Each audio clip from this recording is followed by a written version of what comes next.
എല്ലാവരും പറയും പ്രതികരിക്കരുത്, ഇതിനൊക്കെ മൈൻഡ് പോലും ചെയ്യരുത്, അവന്മാർ കുറെ പറഞ്ഞിട്ട് അതുവഴി പോവും എന്ന് പറയും. അങ്ങനെ മിണ്ടാതിരുന്ന് എന്തൊക്കെയൊക്കെയോ അങ്ങ് എഴുതാൻ തുടങ്ങി. എഴുതാനും പറയാം. ആത്മഹത്യക്ക് ശ്രമിച്ചു എന്ന് വരെ, ആത്മഹത്യയല്ല, മരിച്ചു എന്ന് വരെ വന്നിട്ടുണ്ട്. എന്നെ വിളിച്ചു ചോദിച്ചിട്ടുണ്ട്, hello okay hello yes body speaking, ആ ഒരു ലെവലിലോട്ടൊക്കെ പോയിട്ടുണ്ട്. ഇപ്പോഴും വീണ്ടും അങ്ങനെ ഒരു ഇപ്പൊ പറഞ്ഞല്ലോ ആ കേസ് മുന്നോട്ട് തന്നെ പോവുകയാണ് എന്ന് പറഞ്ഞല്ലോ, ഇപ്പോഴും അത് വരികയാണെങ്കിൽ തുടർന്ന് തന്നെ പോവും. കാരണം നാളെ ഒരു സ്ത്രീകൾക്കും ഇങ്ങനത്തെ ഒരു അവസ്ഥയിലോട്ട് കടന്നു പോകരുത്. കാരണം സോഷ്യൽ മീഡിയ എത്രത്തോളം സ്ത്രീകൾ ആത്മഹത്യ ചെയ്യുന്നുണ്ട്, എത്രത്തോളം സ്ത്രീകളെ ഇതിനകത്തോട്ട് ആവശ്യമില്ലാതെ വലിച്ചഴിക്കുന്നുണ്ട്. സിനിമ എന്ന് പറയുന്ന ഒരു അത്രയും ഒരു കളർഫുൾ ആണ്, അത്രയും എല്ലാവർക്കും ഒരു പവർഫുൾ അല്ലെങ്കിൽ അത്രയും ഒരു എല്ലാവരിലും ഹൈപ്പ് കാണുന്നത് കൊണ്ടാണ് ഇവരിങ്ങനെ എടുത്ത് സിനിമ ആൾക്കാരെ ഇങ്ങനെ എടുത്തിട്ട് ഇത് ചെയ്യുന്നത്. അല്ലെങ്കിൽ ഒന്ന് ആലോചിച്ച് നോക്ക്. അല്ലെങ്കിൽ ഈ അടുത്ത കാലത്ത് ഇപ്പം ശ്രദ്ധിച്ചാൽ മതി, ഇപ്പം ഈ അടുത്ത കാലത്തൊക്കെ ഈ മൂവി പ്രൊമോഷൻ്റെ ഭാഗമായിട്ട് ഫസ്റ്റ് തന്നെ സെലിബ്രിറ്റികൾ സിനിമ കാണാൻ വരുന്നത് ശ്രദ്ധിക്കാറുണ്ടോ? അങ്ങനത്തെ വീഡിയോസൊക്കെ ഇപ്പം എന്താ പറയുക, നടികൾ നടന്നു വരുന്നത്, അവരുടെ വൈഡ് ഷോട്ട്, മേളിൽ നിന്നുള്ള ഷോട്ട്, അങ്ങനത്തെയൊക്കെ വീഡിയോസ് കണ്ടിട്ടുണ്ടോ? അടുത്തിടെ കുഞ്ഞുള്ളതുകൊണ്ട് ബിസി ആയിരിക്കും. ഇല്ല, ഞാൻ കാണാറുണ്ട്, ഞാൻ സോഷ്യൽ മീഡിയയിലൊക്കെ കാണാറുണ്ട്. ഇപ്പൊ അടുത്തിടെയും ഈ പടത്തിന് വന്നപ്പോൾ തന്നെയും കുഞ്ഞുമായി ഒക്കത്തെടുത്ത് മൈഥിലി സിനിമ കാണാൻ ഇമോഷണൽ ആയിരുന്നു. പക്ഷെ എനിക്ക് എൻ്റെ അടുത്ത് വന്ന അവരൊക്കെ എൻ്റെ അടുത്ത് വളരെ മാന്യമായിട്ടാണ് ബിഹേവ് ചെയ്തത്. ഈ സോഷ്യൽ മീഡിയ ഇപ്പോൾ വരുന്നവർ, ഞാൻ ഇപ്പോൾ വരുന്ന അങ്ങനത്തെ ഉള്ള ആൾക്കാരെ കുറിച്ചല്ല ഞാൻ പറയുന്നത്. ഞാൻ ഈ വെറുതെ ഇപ്പുറത്ത് പോയിട്ട് മറ്റേ അരോചകമായ രീതിയിൽ എഴുതുന്നവരെ കുറിച്ചാണ് ഞാൻ പറയുന്നത്.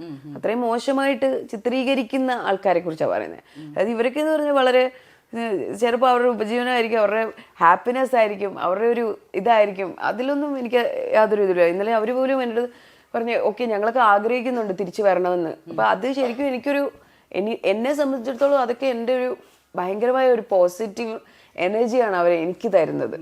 ഒരിക്കലും അതിനൊന്നും അല്ല ഞാൻ പറയുന്നത്. ഞാൻ പറയുന്നത് വേറൊരു കാറ്റഗറിയിൽപ്പെട്ട കുറെ ആൾക്കാരെ അതെ. പിന്നെ ഏറ്റവും നല്ല ചാനൽസ് വരെ എഴുതുന്നില്ലേ? ചാനൽസ് വരെ എന്താണ് കൊടുക്കുന്നത്? ഒരു ഇന്റർവ്യൂ എടുത്തു കഴിഞ്ഞാൽ അവർ ഹെഡ്ലൈൻ എന്താണ് കൊടുക്കുന്നത്, അതിനകത്ത് നമ്മൾ പോലും പറയാത്ത കാര്യങ്ങളല്ലേ ഹെഡ്ലൈൻ ആയിട്ട് കൊടുക്കുന്നത്. ഇത്രയും നിലവാരമുള്ള ചാനൽ ഇങ്ങനെയൊക്കെ ചെയ്യുമോന്ന് വരെ നമുക്ക് തോന്നുന്ന രീതിയിലല്ലേ പ്രവർത്തിക്കുന്നത് പലരും. എല്ലാരും ഒന്ന് ശ്രദ്ധിച്ചാൽ കൊള്ളാം. ചെറിയ ഉപദേശം, എല്ലാവരും ഒന്ന് ശ്രദ്ധിച്ചാൽ ഞങ്ങൾ റെഡിയാണ്. ഒരു കാര്യം കൂടെ, ഇപ്പൊ ഈ തിരിച്ചുവരവിന്റെ കാര്യം പറഞ്ഞു. ചട്ടമ്പിയിൽ പിന്നീട് തിരിച്ചു വന്നു, ചട്ടമ്പിയിൽ ഒരു പടത്തിനകത്ത് അഭിനയിച്ചിട്ട് തിരിച്ചു വന്നു. അതായത് ഒരു കാലം ഒരു ബ്രേക്ക് അല്ലെങ്കിൽ ഒന്ന് തിരിച്ചുവരവൊന്നും പറയാൻ പറ്റൂല. In between I have done Chattampi 56 APO 56 army post. അതായത് നമ്മളൊരു നടി തുടർച്ചയായി അഭിനയിക്കാത്തപ്പോഴാണല്ലോ എവിടെ എന്ന് ചോദിക്കുന്നത്. അതുകൊണ്ടാണ്. അപ്പൊ അതിന് മുന്നേ മോൻ ഉണ്ടായ സമയത്ത് ഒരു ഡയലോഗ് പറഞ്ഞിട്ടുണ്ടായിരുന്നു. ഡയലോഗല്ല, ഇങ്ങനെ ഒരു കാര്യം പറഞ്ഞിട്ടുണ്ട്, ഞാൻ സിനിമയിലേക്കില്ല, അതായത് ഇപ്പോഴില്ല, നല്ല പടം വന്നാൽ ചെയ്യും, കാരണം എൻ്റെ കുഞ്ഞിന്റെ ബാല്യം കളയാൻ ഞാൻ ആഗ്രഹിക്കുന്നില്ല എന്ന് പറയുന്നുണ്ട്. ഡെഫിനറ്റ്ലി അത് വളരെ നല്ലൊരു ചോദ്യമാണ്. കാരണം കുട്ടികളെന്ന് പറയുന്നത് വളരെ നമ്മളൊരു ഫ്രജൈലായിട്ടുള്ളൊരു കാര്യമാണ്. നമ്മളതിനെ ജനിപ്പിച്ചെങ്കിൽ അതിനെ നോക്കാനുള്ള കംപ്ലീറ്റ് ഉത്തരവാദിത്വം നമുക്ക് തന്നെയാണ്. നമ്മളത് നോക്കണം. അതല്ലെങ്കിൽ നമ്മൾ ഇത് ചെയ്യരുത്. മനസ്സിലായി എന്ന് പറഞ്ഞു. നമുക്ക് വർക്കും ചെയ്യണം, കുട്ടീനെ നോക്കണം. അതിന് ഉള്ളൊരു സ്പേസ് എന്ന് പറയുന്നത് നമുക്ക് വർക്ക് ചെയ്യാൻ പറ്റിയാലും, ഇപ്പം എനിക്കിപ്പോൾ വർക്ക് ചെയ്യാൻ പറ്റിയാലും എൻ്റെ കുട്ടി എൻ്റെ കൂടെ തന്നെ ഉണ്ടാവും. എനിക്ക് കുട്ടീനെ എവിടെയെങ്കിലും കൊണ്ടിട്ടിട്ട് വർക്ക് ചെയ്യാൻ പോവാ, ആ പരിപാടി എനിക്ക് പറ്റൂല. ഒരാളെ വെച്ച് എൻ്റെ കുട്ടി എൻ്റെ കൂടെ തന്നെ നിർത്തണമെന്ന് തന്നെയാണ് എൻ്റെ ആഗ്രഹം. When I work. അപ്പം എൻ്റെ കൺവെട്ടത്ത് ഉണ്ടാവണം. അതെ, മാറ്റി നിർത്തി എനിക്കൊന്നും ചെയ്യാൻ പറ്റൂല. എന്നോട് ഇന്റർവ്യൂ എടുക്കാൻ 10 മിനിറ്റ് പറഞ്ഞല്ലേ. ഇപ്പൊ പോലും ഞാൻ മറ്റൊരു കാര്യം ചോദിക്കും. ഇപ്പൊ പറഞ്ഞല്ലോ അമ്മ കുഞ്ഞ് ആ ഒരു ഇത് പറഞ്ഞു. ഇത് നിങ്ങളിപ്പം ഈ ഒരു ഗ്യാപ്പിൽ ഇപ്പൊ ഇത്രയും അഭിനയിക്കാതെ കുഞ്ഞ് വന്നതിന് ശേഷം ഒന്നും അഭിനയിക്കുന്നില്ല, നല്ല സിനിമ വന്നാൽ അഭിനയിക്കും എന്ന് പറയുന്നുണ്ട്. ഈ നല്ല സിനിമ അല്ലെങ്കിൽ നല്ല ക്യാരക്ടർ എന്നുള്ളത് കൊണ്ട് എന്താ ഉദ്ദേശിക്കുന്നത്? നമ്മൾക്ക് അഭിനയിക്കാനുള്ള സ്പേസ് ആണോ, അത് നമ്മുടെ ക്യാരക്ടർ രജിസ്റ്റർ ചെയ്ത് പോകുന്നതാണോ? ഇപ്പം ഈ അടുത്ത കാലത്ത് എന്ന് പറയുന്ന ഒരു കഥാപാത്രം അതിനകത്തെ മൂവിയിൽ രമണി എന്ന് പറയുന്നത് വളരെ ചെറിയൊരു കഥാപാത്രമാണ്, പക്ഷെ അതിൻ്റെ ഒരു ഇമ്പാക്റ്റ് അത്രയുണ്ട്.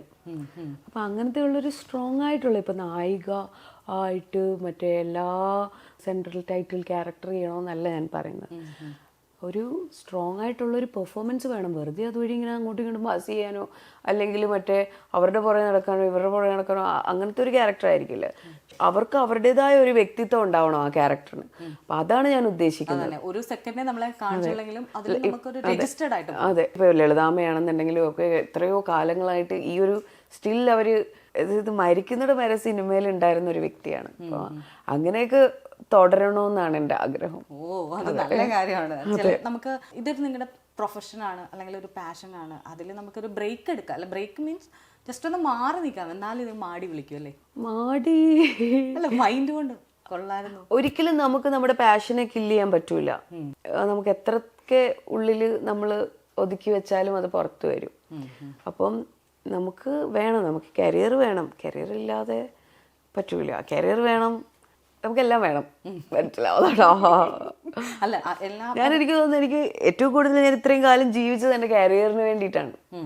കരിയർ കരിയർ കരിയർ എന്നുള്ളൊരു ഇതിലാണ് ഞാൻ ജീവിച്ചത്. അപ്പം ഇത്രയും ഇനിയും എനിക്ക് മുന്നോട്ട് അങ്ങനെ തന്നെ ജീവിക്കണം. എൻ്റെ ലൈഫും വേണം, കരിയറും രണ്ടും ബാലൻസ് ചെയ്ത് എനിക്ക് മുന്നോട്ട് പോകണം. ഇപ്പം ഇതിൽ ഞാൻ ചോദിക്കുന്നതുകൊണ്ട് ഉത്തരം പറയാതെ വിടാം, പറഞ്ഞും വിടാം, അത് അപ് ടു യു. ഇപ്പം ഈ പറഞ്ഞ സ്ത്രീകൾ അനുഭവിക്കുന്ന കാര്യം ഇൻക്ലൂഡഡ് സിനിമാ മേഖലയിലും അടുത്തിടെ ഞാൻ പറഞ്ഞിരുന്നു മുന്നേ ഒരു ഇഷ്യൂ സംഭവിച്ചപ്പോൾ നടി ആക്രമിക്കപ്പെട്ട കേസിനെ തുടർന്നാണ് പിന്നീട് ഇങ്ങോട്ടെല്ലാ മൂവ്മെൻറ്റ്സും സിനിമകളിൽ ഉണ്ടായിരിക്കുന്നത്. ആ ഉണ്ടായ സമയത്ത് ഇപ്പോൾ വന്ന ഒരു കുറേ കാര്യങ്ങളും എങ്ങനെയാണ് മൈഥിലി ഇപ്പം സിനിമയ്ക്കകത്ത് വെളിയിൽ നിൽക്കുന്ന ആളാണ്.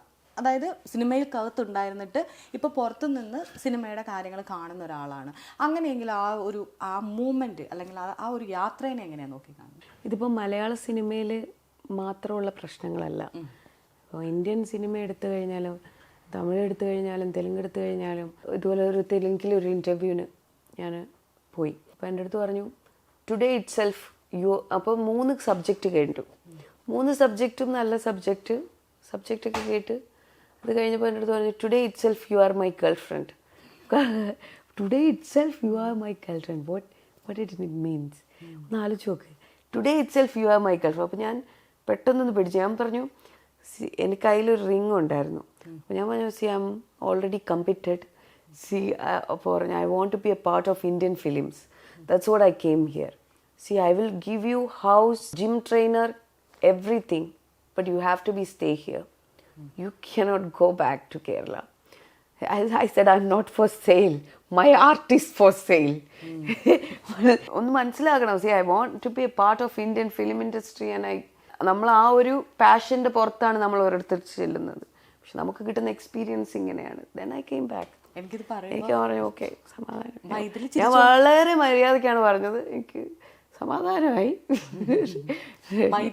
ആരും ഉപദ്രവിക്കാൻ വരുന്നില്ല, നിങ്ങൾ എന്നെ ഉപദ്രവിക്കരുത്, ഞാൻ പൊക്കോളാം. ഇപ്പൊ ഞാൻ ആദ്യം പറഞ്ഞ നമ്മുടെ ഇതെല്ലാം നമ്മൾ അപ്പൊ അതുകൊണ്ടാണ് ഞാൻ പറയുന്നത് ഇത് മലയാളത്തിൽ മാത്രം. പിന്നെ സിനിമാ മേഖലയിൽ മാത്രമുള്ള പ്രശ്നങ്ങളല്ല, ഇത് എല്ലാ മേഖലയിലും ഉള്ള പ്രശ്നങ്ങളാണ്. എല്ലാ മേഖലയിലും ഉള്ളവർ തുറന്നു പറയണം. എത്രയോ ആത്മഹത്യകൾ നടക്കുന്നു, എത്രയോ ഇപ്പൊ എന്തൊക്കെ കാര്യങ്ങൾ നടക്കുന്നുണ്ട്.